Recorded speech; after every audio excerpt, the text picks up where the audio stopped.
When I go down, probably for the spring game, they would probably have unblocked the road and probably be finished with it by now. But this is computer lab in the library, actually a huge library.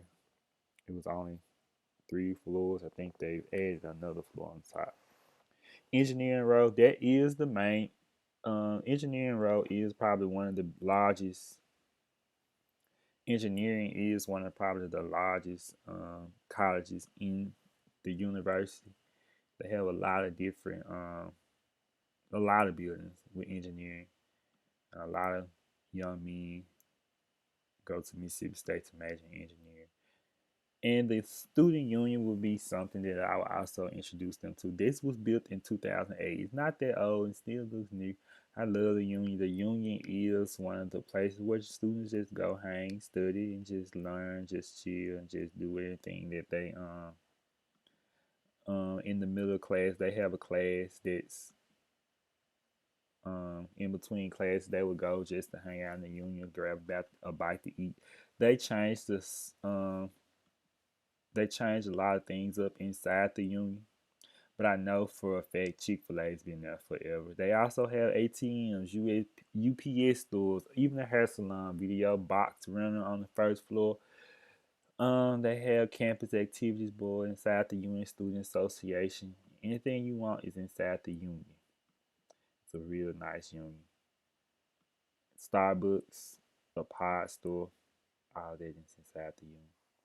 The next tour would be, well, continuing the tour, it would be the North Tour. Let's see, can I go through these quickly? The North Tour is just mainly Here we are in mainly the well, I started Barnes and Noble. Barnes and Noble is just like every Barnes and Noble has books and everything, and a lot of Mississippi State appeal. This is a large store. They usually have. This is where most freshmen probably get their books from. They're expensive in Barnes and Noble. I would recommend students to get their books from Campus Bookmart or Amazon. They're a little expensive in Barnes and Noble. Zacharias Village. This is the North Zone housing, and these dorms are mainly built by 2005, and they are nice. They have their own restroom, their own bathroom, their own refrigerators, microwave. They are very nice. There are 4 of them. There is where the this is where the um, honors college lives in Zachariah, well in Griffin Hall is a part of Zachariah's Village. Is just 4 dorms together. Ruby Hall, Griffin Hall, and these are nice dorms. Everyone wants to live in. They're a tad bit expensive, but they are nice, and they're also coming up with. They've also built some new dorms in South Zone. We'll get to those in the South tour. This is the Sanderson Center where a lot of I'm pretty sure that every tour guide takes their tour people to the Sanderson Center. This is where you can go to relieve stress. Anything you want to do, play basketball, has indoor pool, racquetball. You have outside amenities also, sun deck. Do swimming laps. You can get on a treadmill, workout, anything you want to do, and it's free to all students and faculty. It's a nice center. Tiffin Center. I think that's where the athletes study. It's also a dining hall in there. You have the baseball field. If you're a baseball fan, this is where you'll be most of the time during baseball season. Duty Noble Field. I hadn't actually never been to a baseball game, but hopefully I might go to one during Super Bulldog weekend just to get the feel of what it's like. I hear it's very big at Mississippi State also. But I do go to the basketball games. This is the basketball stadium. They just added on about a couple years ago, they added on a practice court for the basketball team. It's real nice in there also. Basketball games. This is what it looks like. This is probably one of the big games. Probably Kentucky. Looks like Kentucky. A while back. But basketball stadium, Humphrey Coliseum. Uh, they also have other stuff. But I'll go to the next tour. which would be the went through all that. The South Tour, real quick. See can I get through that. You have the important ones. I know Giles Hall. There's the architecture. Giles. There's the architecture department. I think this is the only architecture school in Mississippi, if I'm not mistaken. Yeah, only architecture program in Mississippi takes 5 years to 4 years in Starkville, then you go to 1 year in Jackson at the design studio. The amphitheater is across from Barnes and Noble. There's Barnes and Noble. This is where they do a lot of concerts outside. It's kind of close to sorority. They also have a lot of tailgating out there during the football games. If you wanted to pledge in the fraternities, this is fraternity row. A lot of these are mainly Kappa Sigma, Labana, Chi Alpha. For the fraternities, a lot of students have questions about fraternities. And they also have 15 fraternities for the intra fraternity council and 4 for the national pan-Hellenistic council. People didn't know what those were. Those are usually your black fraternities. I know they have Omega Sigma is one of the large ones. Iota and the black and gold one. I can't think of them, but there are 4 of those for sorority. You have 7 Panhellenic sororities and 4 national Panhellenic sororities. I know they have AKA for the mostly the African American fraternities. See the Y Center. This is where you would go if you want to practice veterinary medicine. I've never been in there with being an education major. I never have. It's kind of on the outskirts of campus. It's not that far, but I pass by it a lot. But it looks like a hospital. I always thought maybe it's a hospital for animals. But the band hall, if you wanted to talk to the band director or be in the band's huge at Mississippi State. This is where the band hall is. It's kind of small for the big band that they have, but that's the band hall. South Hall is another dorm they built in 2010. I remember, and it's a nice dorm. This is in the South part of campus. They also have other dorms that I would recommend to look at. Oak Hall, that's also just like these that they just built. This is Rice Hall. This is actually on the back of South Hall. It's one of the older dorms, one of the cheapest. Well, this is the cheapest and the oldest dorm on campus now. A lot of students don't like to live in Rice. Some don't care, but it's co-ed. When I was there, it was all female, but now it's co-ed. And Rice Hall has community showers, kind of old, but these would these would mainly get most of our students' attention. They're pretty expensive, though. So that's the tours.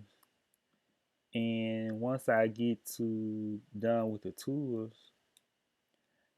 um, I would want them to meet with the admission council to let them know about ways to apply, dates that they need to know, what everything that it is, any questions that they have, steps to apply to complete an application first. Send your $40 application fee. Let them know it's non-refundable. Send official test scores. Um, the transcripts. Send those 9th through 11th grade. Let them know where to send it to. Any transcripts of college work also. This is a checklist that I will make sure my students get to let them know what they need to have done by their junior year if they haven't, or what they need to be doing during their senior year. The dates that they need to know, the fees of the university, um, the cost of attendance. These are important. The admission requirements also are important. The 3.2 GPA or the 2.5 GPA with a composite score of 16 if you uh if you have a 2.5 GPA. If you have a 2.0, the composite score would have the composite score would have to be 18. The high school course requirements also I would want them to be aware of those. Mostly every high school will probably make sure you already have these, but 4 English, 3 math, 3 science, 3 social studies, 1 art, 2 advanced electives. You can either take Spanish 1, Spanish 2, French 1, French 2, Spanish 1, or advanced world geography, things like that.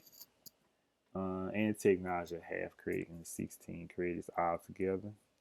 For honors college, if students are interested in being in honors college, what would they get from being in honors college? You get priority registration, honors housing, and mainly those are the good norms in North Zacharias Village. Exciting study abroad opportunities, work side by side with research facilities, faculty, excuse me. The eligibility requirements. Um, these are the eligibility requirements. Most honor students have a ACT of 30 and high school GPA of 3.8. So if they are in their range, I would advise them to go ahead and at least apply for the honors college. I would also want them to explore the colleges, know the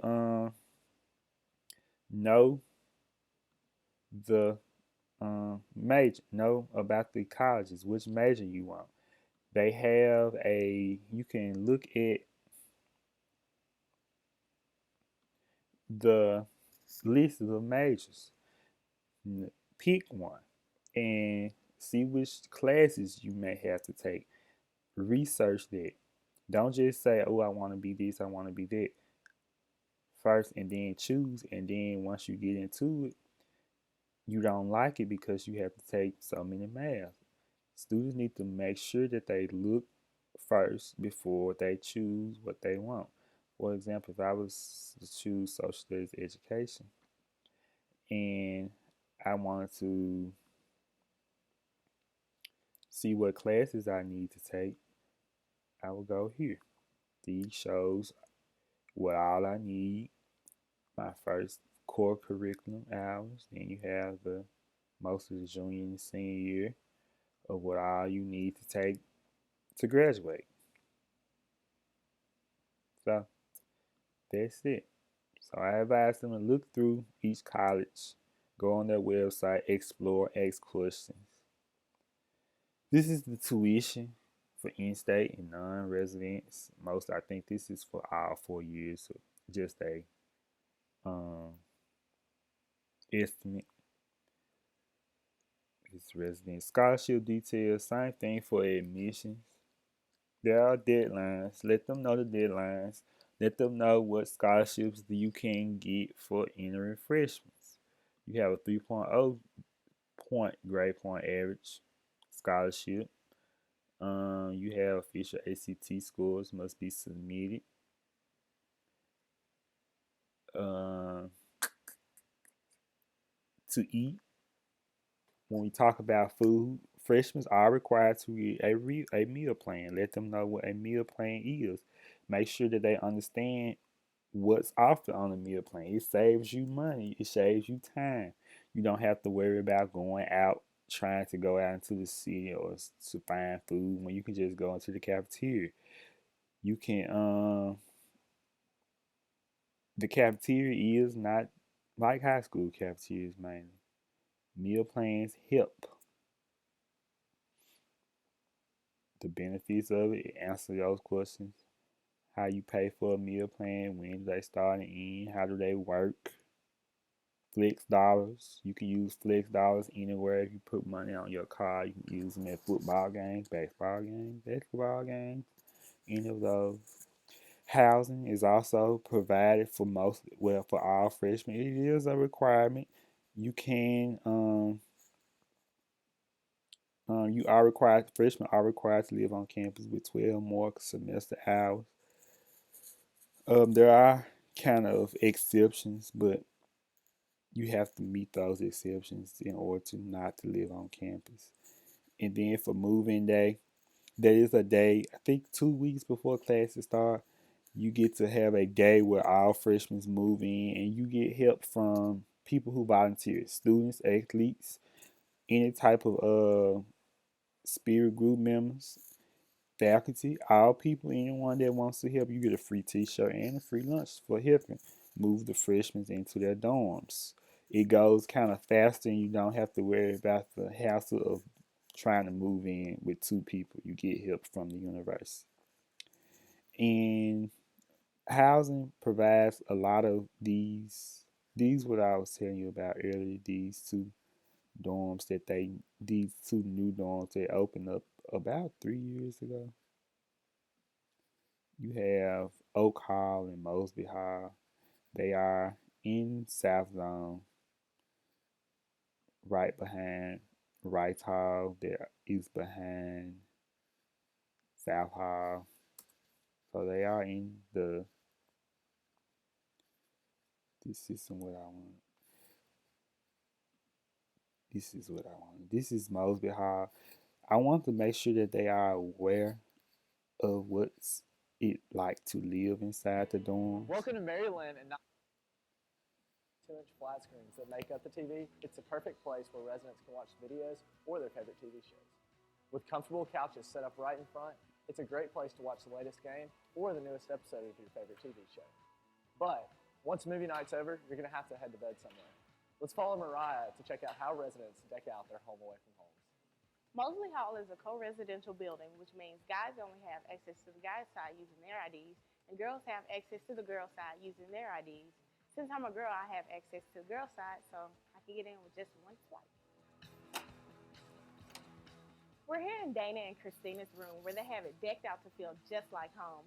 Each room in Mosley Hall comes with 2 desks, 2 bunkable beds, 2 dressers where you can store your belongings, a thermostat control system where you can make it as hot or as cold as you want, 2 built-in closets, and also it comes with a microwave and refrigerator. And the plus side to living in Mosley Hall is that it comes with your own private bathroom. The 3rd floor of Mosley Hall is also home to the Maroon Volunteer Center and Day One Leadership Office. See, I hope you noticed those about the room. They are pretty nice rooms, and you have access to the boy side, girl side, only. And this dorm room is actually pretty nice, and I love what I love about it is you can control your own heat, your own air. Some dorm I know in Rice Hall they can't control their own air and heat. That's usually a plus, and this bathroom is another plus for students when they come to college. So then they have their own microwave and refrigerator. So that is one of the plus of those dorms. And I would love to have um, lived in one of those when I was in undergrad. They also have 2 new dorms that's opening up in fall of 16. Azella Hall and Dogwood Hall. They were building these last year and these will be open up soon. So I'm pretty sure they'll be about the same as Oak Hall, but they look a little on the different from how they are how they were building those. These look like they hold more people. Also, lastly, will be the getting involved. Well, almost lastly. I already talked about the fraternities, sororities. You have day one leadership for freshmen. You also have the athletics, which is a big thing. I would advise all students. This is actually a game. How it looks on game night, I will advise students to make sure they get their tickets if they are accepted or if they go to the Mississippi State University to get their tickets before the game because they do sell out. So this is the student section over here. Some students have to sit up here, but mainly all students are over here. I already discussed the Joe Frank Sanderson Center. This is just what some of the resources they're provided to students. You have a student health center. Campus is pretty safe. You don't have to worry about too much walking around late at night. It's not that bad, but you have night patrol to escort students if you need. Lastly, any questions that students want to ask. Mainly these are a lot of student questions that some students have, like changing the major. Do you have to? Will you be able to live on campus your freshman year? After your freshman year, And lastly, I would make sure students go to the game to enjoy how it is to be a Bulldog. And that's the tour guide. I hope you enjoyed it.